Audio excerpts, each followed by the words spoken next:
Assalamualaikum warahmatullahi wabarakatuh. Hai kelas, apa kabarnya hari ini? Pasti sehat kan? Oke, kita kembali ke pertemuan yang kedua. Di sini kalian akan membahas tentang listrik dinamis. Tapi Miss bakalan bagi nggak satu pertemuan untuk membahas listrik dinamis. Jadi inti di sini kita bahas dulu tentang hukum Ohm. Nah, pendahuluannya kalian kan pasti bingung nih cerita-cerita listrik. Apa sih listrik itu? Listrik itu bisa bergerak dalam bentuk arus listrik. Jadi, kalau misalnya punya saklar, nggak ada arus listriknya, itu pasti nggak akan berfungsi. Apa sih, Miss, arus listrik itu? Arus listrik adalah gerakan muatan-muatan listrik berupa gerakan elektron dalam suatu rangkaian listrik dalam waktu tertentu karena adanya tegangan listrik. Arus listrik itu termasuk besaran pokok. Satuannya apa? Masih ingat? Yaitu ampere. Nah, dari definisi dari definisi didapatlah rumus atau persamaan dari arus listrik. I sama dengan Q per T, di mana I itu adalah kuat arus listrik, satuannya ampere, Q adalah jumlah muatan listrik, satuannya coulomb, C itu artinya coulomb, T adalah waktu, satuannya second. Nah, tegangan listrik sendiri atau sering juga di soal itu dibilang beda potensial adalah perbedaan jumlah muatan yang terdapat pada dua titik yang berbeda dalam suatu rangkaian listrik.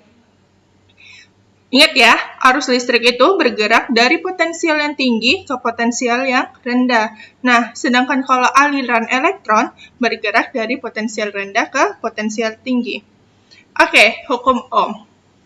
Jadi, kenapa namanya hukum Ohm? Karena yang menemukan si Ohm namanya. Arus listrik berbanding lurus dengan tegangan listrik dan berbanding terbalik dengan hambatan listrik. Persamaan matematisnya I sama dengan V per R. Di mana I itu adalah kuat arus listrik, satuannya ampere, V adalah tegangan listrik, satuannya volt, R itu hambatan listrik, satuannya Ohm. Jadi itu bacanya Ohm. Miss, apa sih hambatan listrik itu, Miss? Hambatan listrik adalah perbandingan tegangan listrik pada sebuah komponen listrik terhadap arus listrik yang melintas melaluinya. Jadi,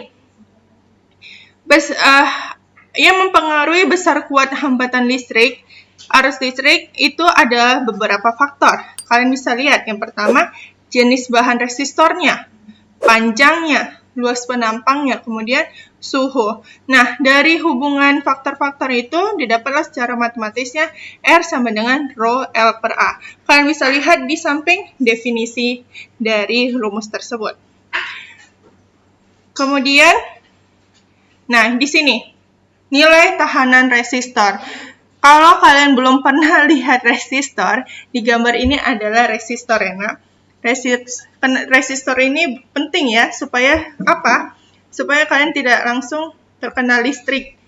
Jadi, susunan resistor standar itu, kalau dia kalian bisa lihat nilai tahan resistornya di samping tabelnya. Ada warnanya itu hitam, coklat, merah, jingga, kuning, hijau, biru, ungu, abu-abu, putih, emas, perak, sama tak berwarna. Oke?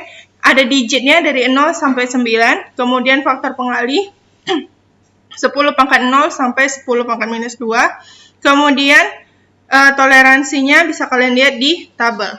Misalnya contohnya, lihat gambar di samping. Resistor 4 pita warna. Digit 1, ini warna apa, Nak? Hijau. Lihat di tabelnya, hijau. Digitnya, lihat, hijau berapa? 5, ya kan?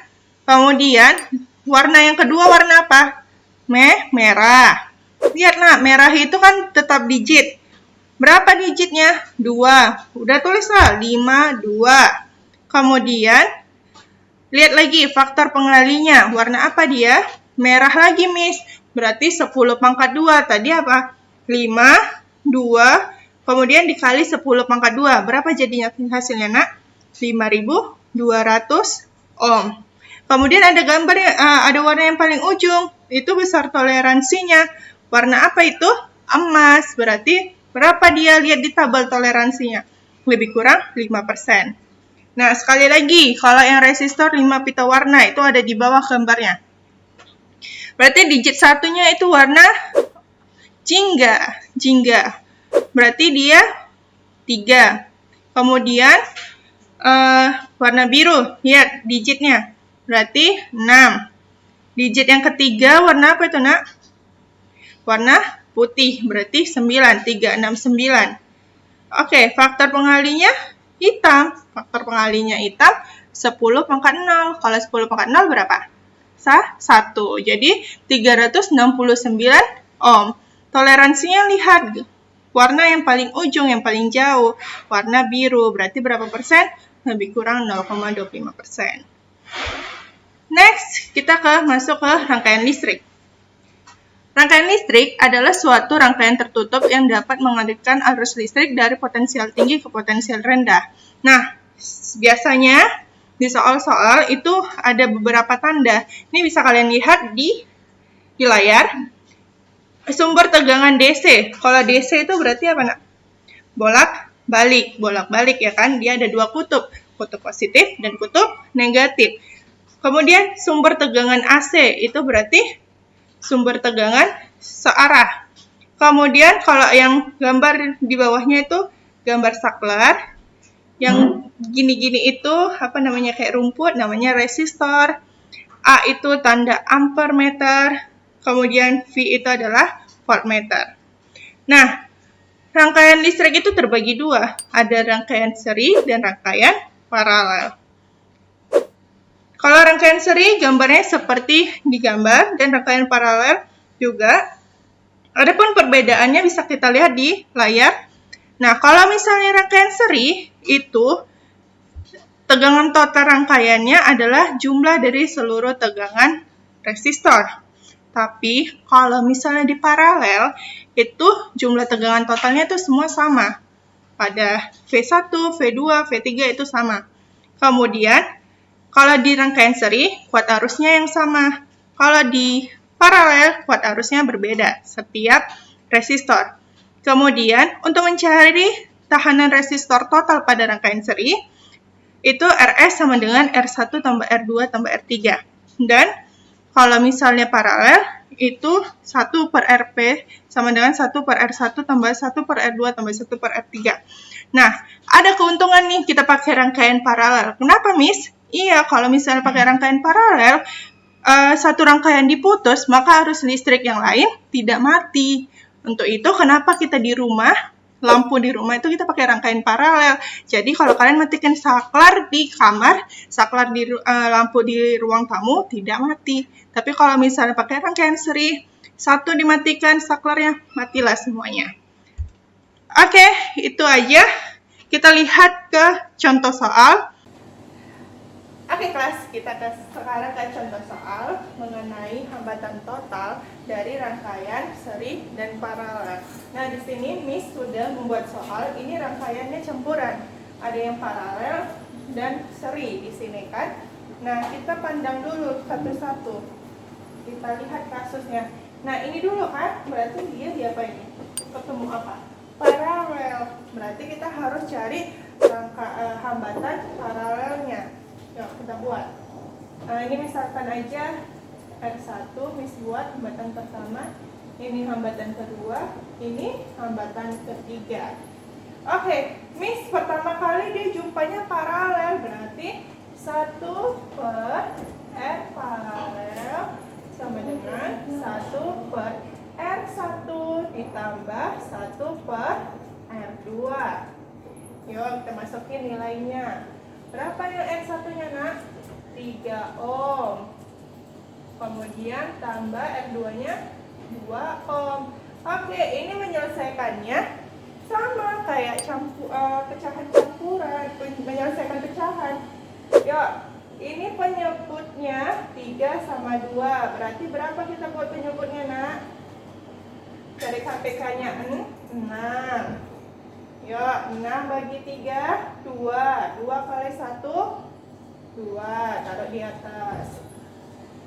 Kemudian yang ini gitu juga. 6 bagi 2, 3. 3 kali 1, 3. Tambah 3. Jadi berapa ini? 5 per 6. Maka hambatan paralelnya itu jadinya 6 per 5 ohm. Dibalik dia ya. Sudah paham? Nah, kan sudah diparalelkan, berarti ini sudah satu. Jadi gimana, Miss? Gambar rangkaiannya sekarang gini. Oke, di sini dia tadi rangkaian paralelnya. Di sini R3. Nah, sekarang rangkaiannya seperti ini. Ini rangkaian apa namanya, nah? Rangkaian seri. Ya udah, kalau rangkaian seri gimana jumlahnya? Rs sama dengan R paralel ditambah R3. R paralelnya berapa ohm tadi? 6/5 ohm, Miss. Ditambah R3 kita berapa ohm? 4 ohm. Nah, ini juga menyelesaikannya dengan cara pecahan. Ini 4 ini artinya 4/1. Nah, jadi kalau 5 sama 1 berapa penyebutnya? 5, karena KPK-nya 5. Ya, 5 bagi 5 1 kali 6 6.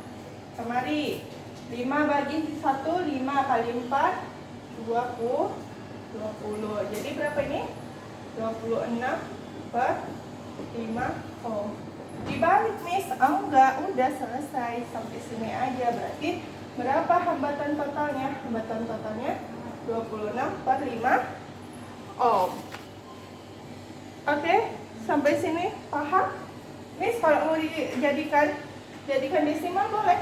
Boleh. 26 bagi 5 dapat berapa, nak? 5,2 ohm. Oke, sampai sini contoh soalnya. Jangan lupa kerjakan tugasnya. Kumpul pukul 2 siang nanti dan kirim ke email Miss. Apabila ada pertanyaan silakan WhatsApp Miss. Wassalamualaikum warahmatullahi wabarakatuh.